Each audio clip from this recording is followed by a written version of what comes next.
రేపు 13వ తారీఖున జరగబోతున్న పార్లమెంట్ ఎన్నికల ప్రచార కార్యక్రమంలో భాగంగా ఇటు నల్గొండ పార్లమెంట్లో కంచెల కృష్ణారెడ్డి గారికి మద్దతుగా, అక్కడ భువనగిరిలో క్యామ మల్లేష్ గారికి మద్దతుగా మా పార్టీ నాయకులు కార్యకర్తలు అందరూ కూడా ఇంటింటికి ప్రచార కార్యక్రమాన్ని తీసుకొని పోతున్నారు. ప్రతి ఓటర్ను కలిసి ఈ 4 నెలల్లో జరిగిన పరిణామాలు ఏంది, కాంగ్రెస్ పార్టీ ఏం చేస్తుంది, బీజేపీ ఏం చేస్తుంది, ఈ దేశానికి 2 పార్టీల వల్ల జరిగిన నష్టమైంది, తెలంగాణ రాష్ట్రానికి జరిగిన నష్టమైందనే విషయాన్ని ప్రజల దృష్టికి తీసుకెళ్ళి ఈ ఓటు బీఆర్ఎస్కి ఎందుకు వేయాలి. చాలామంది కాంగ్రెస్ బీజేపీ నాయకులు ఇతర వాళ్ళు మాట్లాడుతూ ఇది కేసీఆర్ ఎన్నికలు కావు, అక్కడ ఏమవసరం అనే తప్పుడు మాటలు మాట్లాడుతున్నారు. ఈ విషయంలో ప్రజలకు వివరిస్తూ మా వాళ్ళందరూ కూడా ఇంటింటికి కలుగుతున్నారు. తప్పకుండా బీఆర్ఎస్ పార్టీకే ఓటు వేయాల్సిన అవసరం వచ్చింది. ఇప్పుడు ఇవాళ ఉన్న పరిస్థితులలో కేసీఆర్ను ముఖ్యమంత్రిగా లేకపోవడం వల్ల కృష్ణా గోదావరి నదుల్లో జరుగుతున్న అన్యాయం ఏందో స్పష్టంగా ప్రజలకు అర్థమైంది. కృష్ణా మీద ఉన్న ప్రాజెక్టులను తీసుకుపోయి కాంగ్రెస్ ప్రభుత్వం రేవంత్ రెడ్డి మోడీతో లాలుచిపడి ఏ రకంగా కేఆర్ఎంబీకి అప్పచెప్పే ప్రయత్నం చేసిండో దాన్ని మళ్ళీ కేసీఆర్ బయటకు వచ్చి యుద్ధం చేస్తే తప్ప, నల్లగొండలో సభ పెట్టి యుద్ధం ప్రకటిస్తే తప్ప ప్రభుత్వం దిగిరాలేదు. తెల్లవారు వచ్చి మేము అప్పచెప్పం అని చెప్పి అసెంబ్లీలో తీర్మానం పెట్టాల్సిన పరిస్థితి వచ్చింది అంటే అది కేవలం కేసీఆర్ పోరాటం వల్ల, బీఆర్ఎస్ పోరాటం వల్ల. ఇంకొక వైపు గోదావరి పైన మోడీ కుట్ర చేస్తున్నాడు. తెలంగాణకు జీవధార, శాశ్వతంగా తెలంగాణను బతికిచ్చేది గోదావరినే.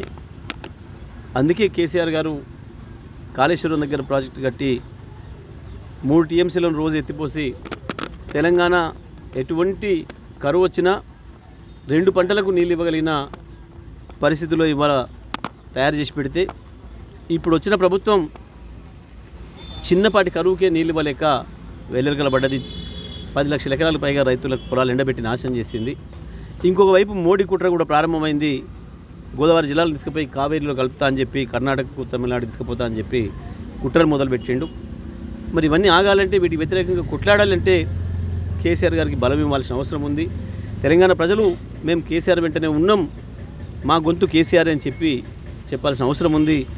దాని కొరకు ఇవాళ కేసీఆర్ గారు పెట్టిన అభ్యర్థుల్ని గెలిపించడం ద్వారానే అది సాధ్యమవుతుంది. రేపు పార్లమెంట్లో కొట్లాడాలన్నా, రేపు రాబోయే సంకీర్ణ ప్రభుత్వంలో మన పాత్ర ఉంటేనే కేంద్రంలో కూడా మనం అనుకున్నట్లుగా కేసీఆర్ గారు నిలపగలుగుతాడు, మన హక్కుల్ని కాపాడగలుగుతాడు. మరి అందుకని తప్పకుండా బీఆర్ఎస్ పార్టీ అభ్యర్థిని గెలిపించండి, కేసీఆర్ని బలోపేతం చేయండి. కేసీఆర్ గారు నేతా కార్మికులకు సంబంధించి నేతా కార్మికులకు మద్దతుగా మాట్లాడినందుకు 48 గంటల నిషేధం పెట్టిన సందర్భాన్ని, ఇది ఇద్దరు మోడీ, రేవంత్ రెడ్డి ఇద్దరి కుట్రలో భాగంగానే జరిగిందనే విషయంలో సందేహమే లేదు. ఎందుకంటే మీ అందరు విన్నరు, మీ అందరి సాక్షిగా ఎన్నికల కోడ్ ప్రారంభమైన తర్వాతనే కేసీఆర్ గారు పేగులు కత్తిరిస్తా అని చెప్పిండు, జేబులు కత్తెర పెట్టుకొని తిరుగుతున్నా అని చెప్పిండు, కనుగుడ్లు పీకి గోళీలు ఆడుకుంటా అని చెప్పిండు, కేసీఆర్ లాగు బిక్తా అని చెప్పిండు, కేసీఆర్ లాగులో తొండలేస్తా అని చెప్పిండు, రకరకాలుగా మాట్లాడిండు. ఇందులో ఏ ఒక్కటి కూడా ఎన్నికల కోడ్లో లేనట్టు, ఏ ఒక్కటి కూడా అసభ్యకరమైనది కానట్టు, ఏ ఒక్కటి కూడా మనుషుల్ని అవమానించేది కానట్టు మరి ఎందుకు కనబడతలేదు ఈసీకి? అన్నిట్లో కంప్లైంట్ చేశారు మా వాళ్ళు కూడా.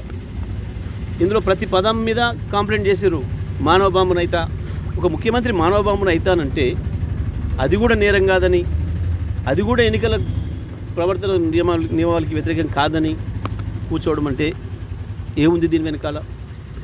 ఎందుకు కేసీఆర్ 48 గంటల నిషేధం పెట్టాలి? ఏమన్నాడు?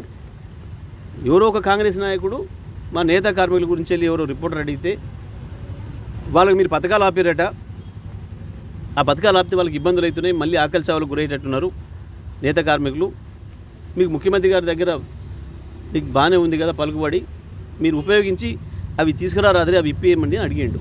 అడిగితే ఆయన మాట్లాడిన మాట, ఎందుకు ఇస్తాం, మాకు ఓట్లేసినరా, నిరోధ పాకెట్లు అమ్ముకొని బతకండి అని చెప్పిన మాటను, పాపడాలు అమ్ముకొని బతకండి అని చెప్పిన మాటని కేసీఆర్ గారి దృష్టికి విలేకరులు తీసుకొస్తే అనుండొచ్చు.